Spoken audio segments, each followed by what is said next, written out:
Hi friends, welcome to என்னுலகம் VCR channel. இன்றைக்கி நாம் சூப்பரான பூரண கொழுக்கட்டை எப்படி பண்ணுறதுன்னு பார்க்கலாம். இது ரொம்ப சுலபமாக கம்மியான டைமில் நம்ம செஞ்சிடலாம்.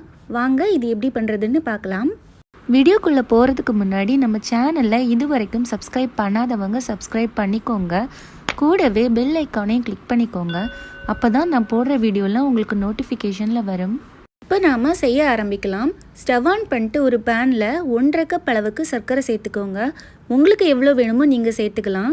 நான் இன்றைக்கி சர்க்கரையும் தேங்காயும் வச்சு தான் பண்ண போகிறேன். அதனால் 1.5 கப் அளவுக்கு சர்க்கரை சேர்த்துக்கிறேன்.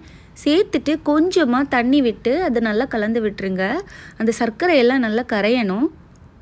இப்போ பாருங்கள், நல்லா கொதிச்சு சர்க்கரையெல்லாம் கரைஞ்சிருச்சு. ஸ்டவ் ஆஃப் பண்ணிட்டு இதை நம்ம ஆற வச்சிடலாம். அப்புறமா ஒரு பேனில் 1 ஸ்பூன் அளவுக்கு நெய் சேர்த்துக்கோங்க. நெய் சேர்த்துட்டு 2 கப் அளவுக்கு தேங்காயை அதில் சேர்த்துருங்க. சேர்த்து அப்புறமா இதை நல்லா கலந்து விட்டுருங்க. அந்த தேங்காய் நெய் கூட நல்லா மிக்ஸ் ஆகணும். லைட்டாக இந்த மாதிரி கலந்து விட்டுருங்க. அப்புறமா நம்ம ரெடி பண்ண சர்க்கரை பாகை ஒரு வடிகட்டியில் வச்சு வடிகட்டின அப்புறமா இதில் சேர்த்துடலாம். சேர்த்துட்டு இது நல்லா மிக்ஸ் பண்ணி விட்டுருங்க. சர்க்கரையும் தேங்காயும் நல்லா மிக்ஸ் ஆகணும். அது வரைக்கும் நல்லா மிக்ஸ் பண்ணி விட்டுருங்க. இப்போ இது கொஞ்சம் கெட்டியாயிடுச்சு. இதில் நாம் கொஞ்சமாக ஏலக்காய் தூள் சேர்த்துடலாம். சேர்த்துட்டு இதையும் மிக்ஸ் பண்ணி விட்டுருங்க. மிக்ஸ் பண்ணிவிட்டு ஸ்டவ் ஆஃப் பண்ணிடுங்க. இது நல்லா ஆறட்டும்.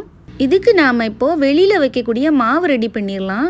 இதுக்கு இடியாப்ப மாவு எடுத்துக்கோங்க. அப்படி இல்லைன்னா வீட்டிலையே பச்சரிசியை பொடி பண்ணி கொஞ்சமாக வறுத்து ரெடி பண்ணுவோம்ல, அந்த மாவு சேர்த்துக்கோங்க. ஸோ 1 கப் அளவுக்கு மாவு சேர்த்துடலாம். இது 250 கிராம் இருக்குது. அப்புறமா இதில் 1 டேபிள் ஸ்பூன் நெய் சேர்த்துடலாம். நெய் சேர்த்துட்டு கொஞ்சமாக உப்பு சேர்த்துக்கோங்க. அப்புறமா இதில் சேர்க்குறதுக்கு தண்ணியை நல்லா கொதிக்க வச்சு எடுத்துக்கோங்க. நல்லா கொதிச்ச அப்புறமா தான் நம்ம சேர்க்கணும். இப்போது கொஞ்சம் கொஞ்சமாக இந்த மாவில் நம்ம தண்ணி சேர்த்துடலாம். ஒரேடியாக சேர்த்துறாதீங்க, அப்புறமா ரொம்ப குழக்குழன்னு ஆயிரும். அதனால் கொஞ்சம் கொஞ்சமாக சேர்த்து இந்த மாதிரி மிக்ஸ் பண்ணி விட்டுருங்க. இப்போ நான் கொஞ்சம் கூட தண்ணி சேர்த்துக்கிறேன். சேர்த்துட்டு மறுபடியும் கலந்து விட்டுருங்க. இது சாஃப்டாக நம்ம இடியாப்பம்லாம் செய்வோம்ல, அந்த பதத்துக்கு வரணும். சூடாக இருக்கிறதுனால முதல்ல நம்மளால் கை வச்சு பிசைய முடியாது. இது கை வைக்கிற அளவுக்கு சூடு வந்ததும் நம்ம கையாலேயே பிசைஞ்சு எடுத்துடலாம். இப்போ நான் எடுத்து காமிக்கிறேன். கையில் ஒட்டாமல் எவ்வளோ அழகாக வருது பாருங்கள். அவ்வளோதான். இதை இப்போ நாம் 5லேருந்து 10 நிமிஷம் ஒரு துணியால் மூடி வச்சிடலாம். இல்லைன்னா அந்த மாவு ரொம்ப ஹார்ட் ஆயிரும். நம்ம கொழுக்கட்டை செய்யும்போது ரொம்ப வறண்ட மாதிரி ஆயிரும். அதனால துணியால் மூடி வச்சிடலாம். இப்போ 10 நிமிஷம் ஆயிடுச்சு. நம்ம இதை ஓப்பன் பண்ணிவிட்டு செய்ய ஆரம்பிக்கலாம். கொஞ்சமாக மாவு எடுத்துக்கோங்க. எடுத்துட்டு கையில் வச்சு இந்த மாதிரி உருட்டிக்கோங்க. அதுக்கப்புறமா இதை மெல்லிசாக இந்த மாதிரி சைட்லெல்லாம் சுற்றி விட்டுருங்க. இந்த மாதிரி கையாலேயே லைட்டாக இந்த மாதிரி பண்ணிவிட்டு நம்ம இதுக்குள்ளே வைக்கிறதுக்காக ரெடி பண்ண பூரணத்தை உள்ளே சேர்த்துடலாம். நான் இன்றைக்கி சிம்பிளாக தேங்காயும் சர்க்கரையும் வச்சு தான் செஞ்சுருக்கேன். உங்களுக்கு வேணும்னா பாசிப்பருப்பை வேக வச்சு அதையும் இது கூட சேர்த்து பண்ணலாம். ரொம்ப நல்லாயிருக்கும். ஸோ உள்ளே கொஞ்சமாக பூரணம் வச்சுட்டு நம்ம இதை மடித்து எடுத்துடலாம். பாருங்கள், இந்த மாதிரி கையாலேயே செஞ்சுக்கோங்க. இல்லைன்னா ஷாப்லேயே இப்போ நிறைய இந்த மாதிரி கொழுக்கட்டை செய்கிறதுக்கான அந்த திங்ஸ்லாம் அவைலபிளாக இருக்கும். அதை வாங்கி அதில் வச்சு எடுத்தால் அழகான ஷேப்பாக இருக்கும். இது நான் கையிலேயே செஞ்சுட்டேன். இதில் உங்களுக்கு தேவைப்பட்டால் நீங்கள் இந்த மாதிரி டிசைன் போட்டுக்கலாம். அது உங்கள் விருப்பம்தான். நான் சும்மா இந்த மாதிரி ஸ்பூனை வச்சு லைட்டாக சைட்லலாம் இந்த மாதிரி கொடுத்துருக்கேன். அடுத்ததும் நம்ம செஞ்சு எடுத்துடலாம்.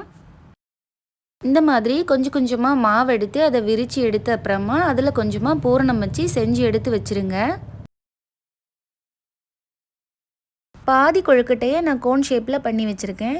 இதை இந்த மாதிரி லைட்டாக அப்படி மடித்து விட்டுடலாம். அவ்வளோதான். இப்போ இதை நாம் ஒரு இட்லி பாத்திரத்தில் வச்சு வேக வச்சு எடுத்துடலாம். ஸோ கீழே இருக்க தட்டில் நான் ஃப்ளாட்டாக செஞ்சோம்ல, அதை சேர்த்துக்கிறேன். மேலே நம்ம கோன் ஷேப்பில் பண்ணோம்ல, அதை சேர்த்துக்கிறேன். அவ்வளோதான். இதை இப்போ நாம் வேக வச்சு எடுத்துடலாம். இது ரெடியாக 10லேருந்து 15 நிமிஷம்தான் ஆகும். இது இப்போ ரெடி ஆகிடுச்சு. நம்ம ஸ்டவ் ஆஃப் பண்ணிடலாம். சூப்பராக வந்திருக்கு. நம்ம கொழுக்கட்டை இப்போது ரெடி ஆகிடுச்சு. இது எப்படி இருக்குன்னு பார்க்கலாம். பாருங்கள் எவ்வளோ சூப்பராக வந்திருக்குன்னு. இது ரொம்பவே டேஸ்ட்டாக இருக்கும். இது விநாயகர் சதுர்த்திக்கு ஸ்பெஷலாக பண்ணுவாங்க. ஆனால் அப்போ தான் செய்யணும்னு இல்லை, ஸ்கூல்லேருந்து குழந்தைங்கள்லாம் வரும்போது இந்த மாதிரி செஞ்சு கொடுத்தா ரொம்ப விரும்பி சாப்பிடுவாங்க. இன்றைக்கி என்னோடய சேனலை சப்போர்ட் பண்ணுறதுக்காக என் குழந்தை பேசியிருக்கான். அதை கேட்கலாம். லைக்